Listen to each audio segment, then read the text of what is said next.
This happened maybe 8 or 9 months after I moved into my first house. I was 24 at the time, fresh out of college with a decent job. All you need to know about the house is that it had a very spacious basement that I mostly used for storage. The previous owners had partitioned it into these separate rooms using plywood and exposed framing. There was the main area at the bottom of the stairs, then a laundry section, then what I think was supposed to be a workshop, and then this weird back room that was mostly just storage. It had kind of a maze-like quality to it. You couldn't see the entire basement from any single vantage point, which I remember thinking was kind of cool when I first toured the place. Anyway, it was a weeknight. I needed to go downstairs to do laundry, which was the only time I ever really went down there. The basement lights were already on, which I thought was weird, but I didn't dwell on it for whatever reason. I'd been down there a few days earlier, so I figured I just forgot to turn them off. The space was dim even with the lights. I hadn't bothered changing the old yellow incandescents that had been there when I moved in. I started walking down the stairs, and things escalated so abruptly that I couldn't react quick enough. I made it to the bottom of the stairs and started walking toward the laundry area when I saw movement in my peripheral vision. I turned my head instinctively and locked eyes with a man who was crouching behind one of the folding tables that I had set up near the far corner. It was so unsettling that I almost dropped the basket. My brain refused to register what I was seeing. There was literally a stranger hiding in my basement. I couldn't move. All I could do was stare at this intruder who was now staring back at me, and it was not a pleasant stare. He looked like he had just crawled out of a sewer or something, and then he stood up and ran. Not at me though, further into the basement toward the partitioned rooms in the back. That snapped me out of my fear-induced haze, and I started moving backwards toward the basement stairs.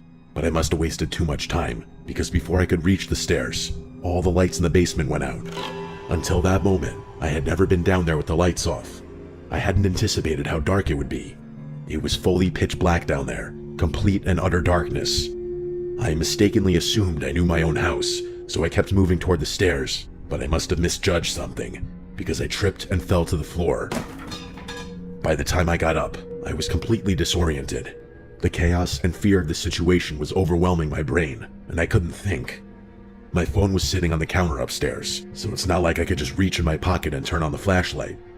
I started screaming like a lunatic, thinking that might scare off whoever had broken into my house.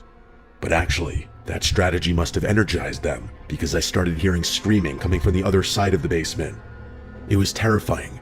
I was screaming into the darkness, trying to seem like I was crazy, and someone on the other side of the room was doing the same exact thing, and his screaming was much more intimidating than mine. He legitimately sounded like a murderer. I stopped screaming, and he followed suit. I started navigating around the basement purely by touch. I had no other choice, and I started hearing movement behind me. He must have been doing the same.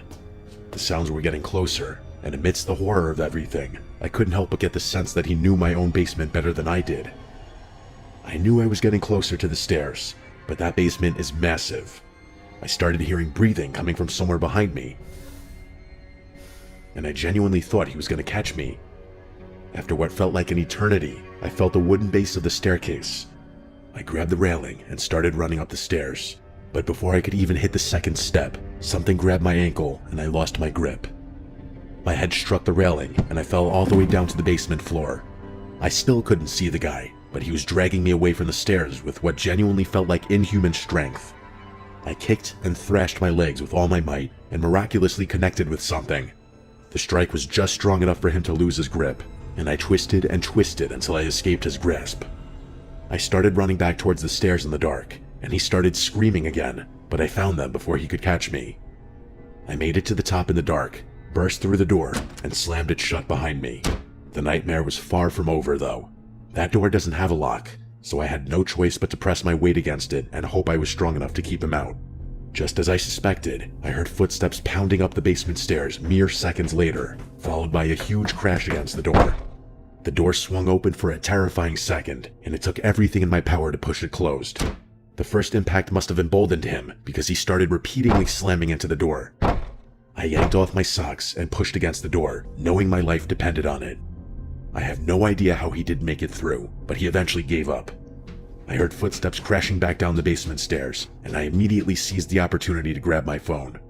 I ran over to the counter, grabbed it, and ran back to the basement door. With my back pressed against the door again, I called the police. When they finally arrived, that guy was gone. I kind of had a feeling.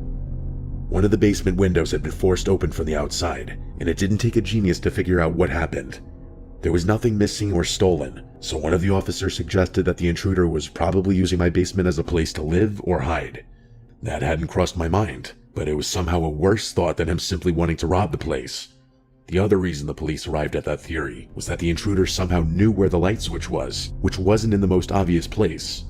It made sense. I ended up moving out about 4 months after the incident. Thinking about this again has confirmed something for me. That guy was fully prepared to kill me that night, and if things had played out differently, he just might have.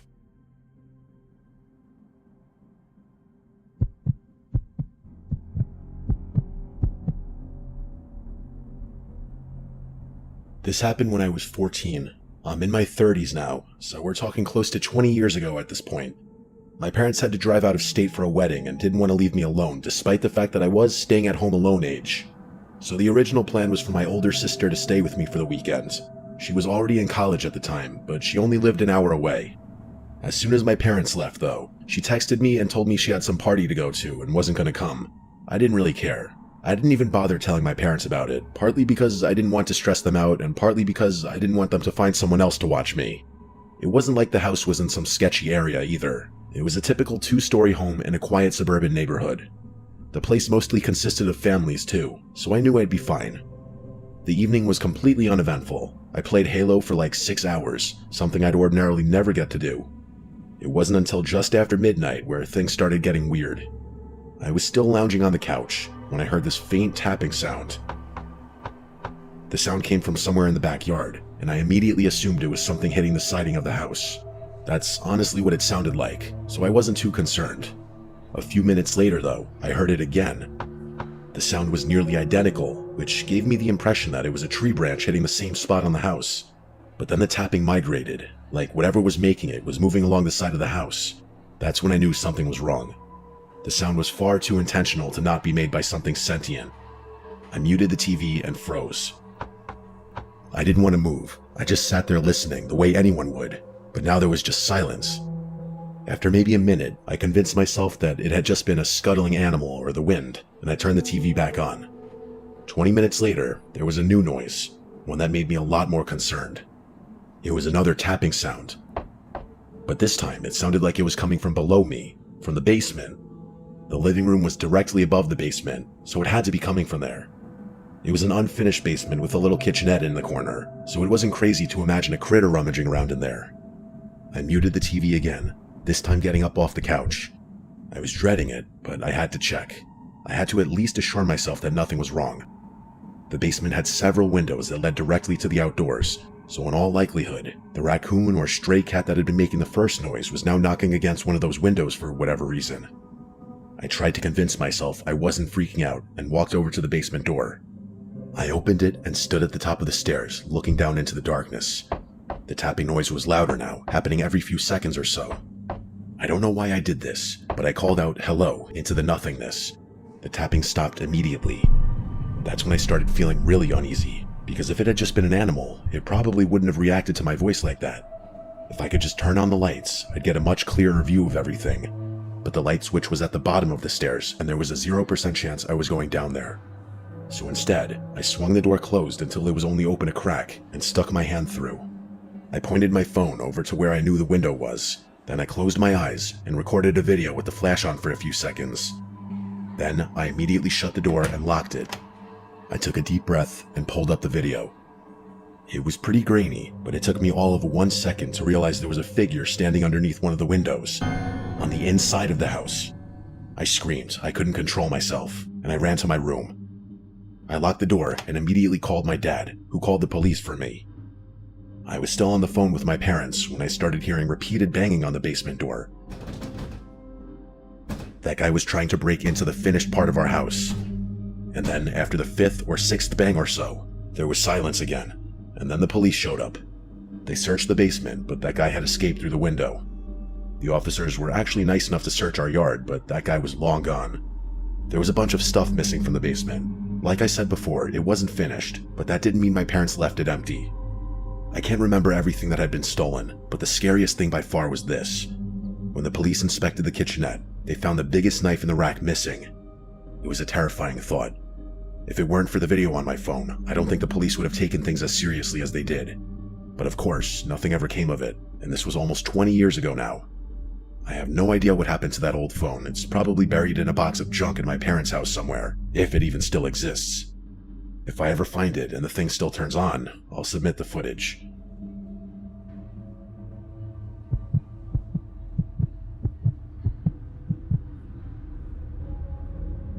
This happened when I was 16, 4 years ago now. I grew up in this big suburban house that my parents bought before I was born.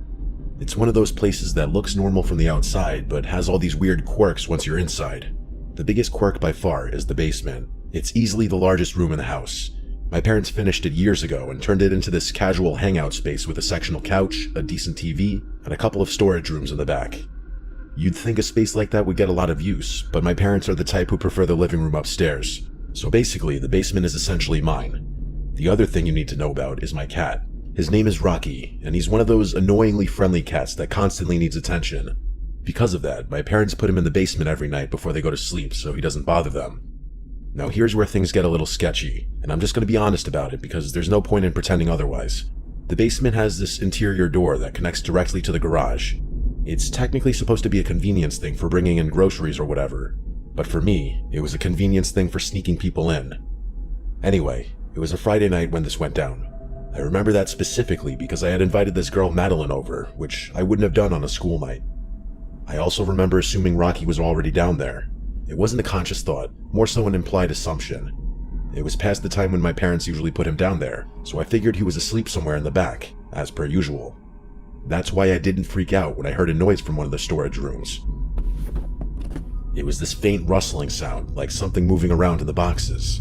To be completely honest, I feel like I was justified in keeping my cool because it sounded like the exact sound an energetic cat might make.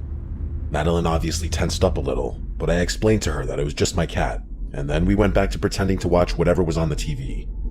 But the noises kept happening. Not constantly, but every few minutes there'd be another rustle or a soft thud. Each time, Madeline would give me a worried look, and I'd have to assure her that he was just a very active cat and liked to climb on things. Which was true. He did like to climb on things. I was still 100% calm, right up until I heard scratching coming from the door at the top of the basement stairs. The door that led to the main part of the house. I instantly knew what I was hearing. It was Rocky scratching at the door to get into the basement, meaning he wasn't already down there with us, which also meant that whatever noises I'd been hearing for the past half hour were not him. I didn't say anything right away, partly because I didn't want to scare Madeline, and partly because I didn't know whether I believed what I was hearing. But before I could react, Madeline, who was still sitting right next to me, started screaming like she was being stabbed. I whipped my head around and realized she was pointing behind me, toward the back of the basement. I turned my head a little further and literally froze in fear. There was a foam football rolling across the floor, clearly having just been thrown out of the storage room. There was someone in there. I didn't see anyone. The back of the basement was too dark, but there was no other explanation. Someone was back there. Someone had been back there the whole time. Without thinking, I grabbed Madeline's arm and practically dragged her up the stairs. As soon as we made it up, I slammed the door behind us, careful not to let Rocky down there. Things got really chaotic after that. Madeline was crying, which was the first issue, but I was also shaking. Until that moment, I didn't even know I could get that scared. My parents eventually realized what was going on and called the police, who showed up a few minutes later. I stood on the back deck and watched the garage the entire time to make sure the intruder didn't slip out from there. Here's where things got weird though. The police ended up searching the entire basement, including the garage, but didn't find anyone. There were also no signs of forced entry, and all the basement windows were locked from the inside. One of the officers suggested the intruder must have slipped out through the garage before they arrived, but I know that's not possible. I was watching it the entire time. I would have seen them. But after searching the house, there was nothing else that the police could do. Of course, my parents also thought the intruder had slipped away without me realizing it, and I could tell they were upset. My dad especially. But I don't care what they think. I'm 100% certain that no one escaped through the garage. There's only one path from the garage to the outdoors, and I had my eyes on it the entire time. My family never got a resolution to all of this, and I still have no explanation for everything that happened.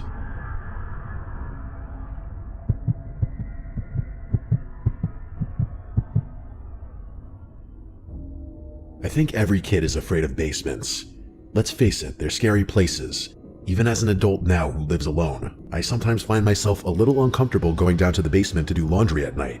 At least I feel that way going up the stairs as I leave. But as a kid, I was terrified of the basement in my family house. Ironically, all our video game consoles were down there since it was the only other TV in the house besides the living room and my parents' room. I believe this happened when I was 9 because I remember being in elementary school, but one of my last years. On the weekends, I liked to stay up playing video games in the basement. One of my old favorites was Driver 2 on the PS1. For whatever reason, I could never beat the game, and I'd spend countless nights trying to do so. Well, it was one of those nights I was down there playing. I usually didn't like being up too late because the second my parents went to sleep, I'd be too scared to be down in the basement. Just the idea of my mom or dad watching TV upstairs was enough to make me feel somewhat safe, knowing they were a quick run up the stairs away. Similar to my current house today, my old family home had the laundry/boiler room in the basement. That room terrified me because it was pitch black at all hours of the day due to there being absolutely no windows. Also, weird sounds always came from in there, as to be expected I guess since it's a boiler room. There were definitely a handful of times where I stopped my game to listen when I thought I heard an unusual sound come from in there, even with the door closed. On this particular night, I did in fact hear an unusual sound, and it started with the sound of the laundry room door creaking open. This obviously was enough to make me pause my game and frighten me. There was an uncomfortable silence in the basement for a second, and it was then followed by what I can only describe as the sound of a woman moaning or groaning in an almost ghost-like way.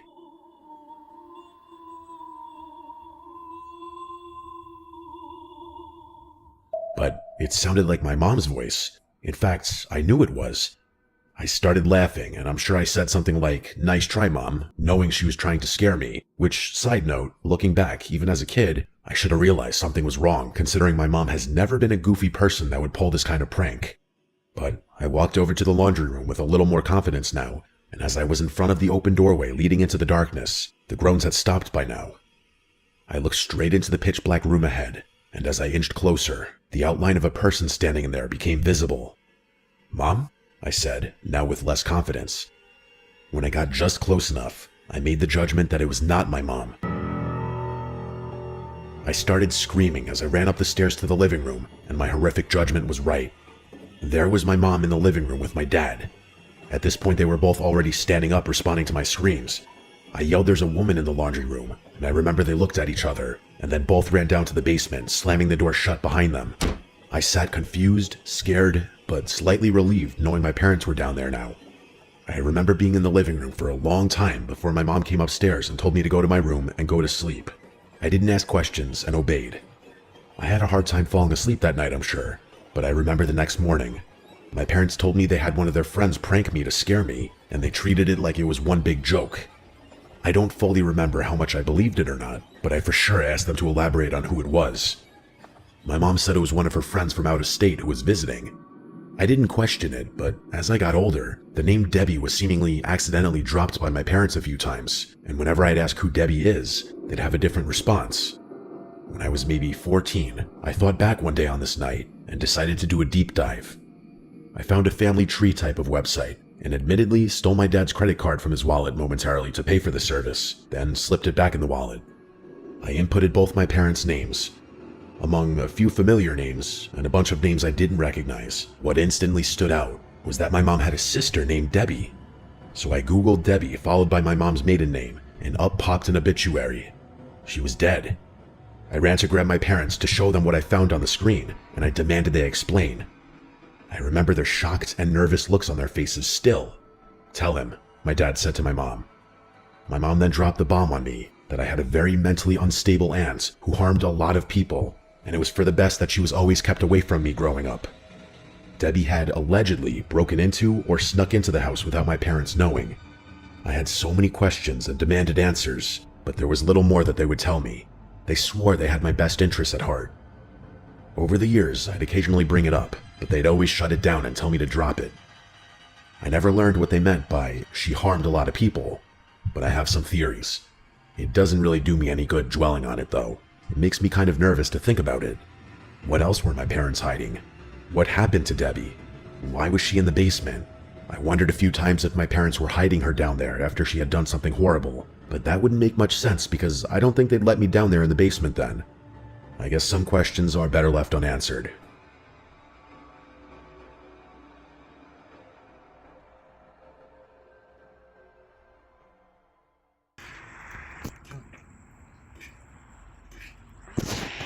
I'm recalling a teammate. Shukriya. Shukriya. Thanks. Shukriya.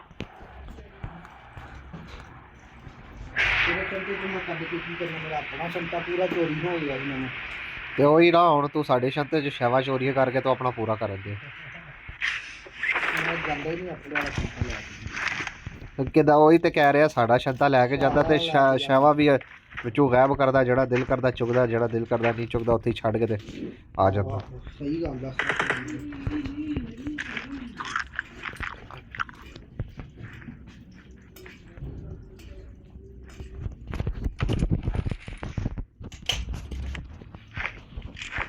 शुक्रिया। एक मेरे तरीके से नान बना रही है काली मिर्ची पानी में मुंह के सामने ये डालना तो ये सामने मुंह के बड़ी ये सबसे डाल ये है भी ओरिजिनल काली वाली Excellent work. I need a scope. इसका रंग ही बता बड़ी चंगी है नहीं है विशाल ठीक जितनी माशाल्लाह तेरी सही है चौधरी ये पा के नहान चला जा क्या कर गया ये हाँ जुत्ती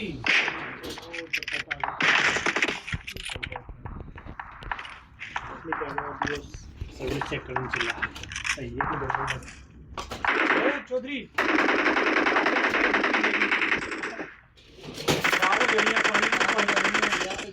रात में जाना है पार्टी में कि सोधी दी बरात च हां सही है बाजा हम तो ना भी ला